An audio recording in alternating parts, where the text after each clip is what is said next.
Hacker, जिनके कारनामों से सन्न रह गई है दुनिया का सबसे पहला हैकर कौन है? साइबर अटैक क्या होती है? और क्या आप जानते हैं किस देश के पास है हैकर्स की सबसे बड़ी सेना? आखिर कैसे चलता है हैकिंग का ये साम्राज्य? किस देश में है साइबर हैकिंग पूरी तरह से सरकारी? इन सभी सवालों के जवाब मिलेंगे वीडियो में, तो वीडियो को स्टार्ट करते हैं।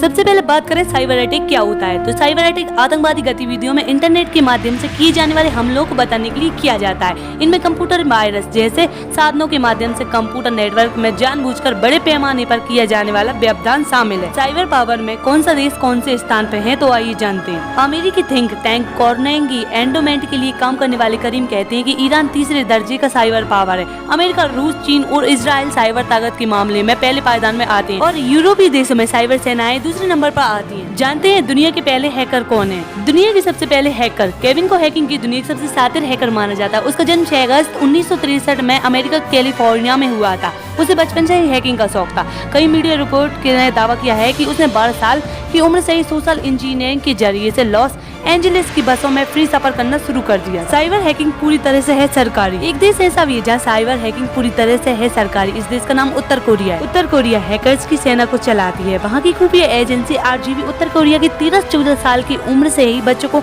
हैकिंग की ट्रेनिंग दी जाने लगती है। स्कूलों से ही प्रतिभाशाली बच्चों को छाड़कर हैकिंग की खुफिया सेना में दाखिल कर दिया जाता है। हैकर्स का मेला अमेरिका की लॉस वेगास में एक खास मेला लगता है। ये मेला था हैकर्स का, जिसमें साइबर एक्सपर्ट से लेकर बच्चों तक हर उम्र के लोग हैकिंग का हुनर दिखा सकते हैं। लॉस वेगास में हर साल हैकर्स जमा होते हैं। इनके हुनर की निगरानी करने के लिए अमेरिका के साइबर एक्सपर्ट ये समझते हैं कि हैकर्स का दिमाग कैसे काम करता है, वो कैसे बड़े ऑपरेशन चलाते हैं, आखिर कैसे चलता है हैकिंग का साम्राज्य। BBC की रेडियो सीरीज द इंक्वायरी में हेलेना मैरीमैन ने इस बार इसी सवाल के जवाब तलाशने की कोशिश की। उन्होंने साइबर एक्सपर्ट की मदद से हैकर्स की खतरनाक और रहस्यमय दुनिया को झांकने की कोशिश की। इस सवाल के जवाब के लिए आपको कुछ समय पहले जाना पड़ेगा। तो 1990 के दशक में जब सोवियत संघ के विघटन के बाद रूस में बहुत सारे एक्सपर्ट अचानक बेरोजगार हो गए थे, जिनमें से इलेक्ट्रॉनिक्स इंजीनियर और गणितज्ञ थे। रोजी कमाने के लिए इन्होंने इंटरनेट की दुनिया खंगालनी शुरू कर दी। उस वक्त साइबर सिक्योरिटी को लेकर बहुत ज्यादा संवेदनशीलता नहीं थी और न ही जानकारी। इन्हीं रूसी एक्सपर्ट ने हैकिंग के साम्राज्य की बुनियाद रखी।